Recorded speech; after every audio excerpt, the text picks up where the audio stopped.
i sabes a lo que jugaven també? A brincar. Però això quan van a brincar a la cuerda. I bueno, hem de jugar a la cuerda. Pues sí, venga, iban a la plaza, porque allí como era más ancho y todo, pues la jugaban y brincaban.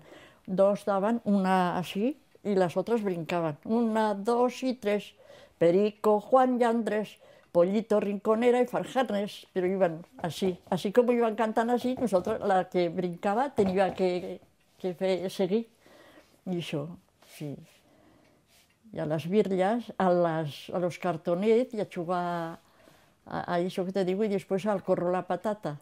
Porque antes no nos dejaban salir de la puerta, de la plaza.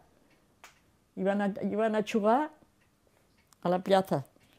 Y bueno, venga. Mira, marcha ahora un ratí. Pero no te muevas de la plaza, ¿eh? De la puerta perico de arriba no pases. Ojo. Y cuando den la luz a la calle, porque entonces la daban a una hora, a casa. Y estabas allí que brincabas a la cuerda o eso que te os he contado. Siempre, ¿han dado la luz? No, cara no. Hoy han dado la luz, pues a casa, porque si no, menudo castigo.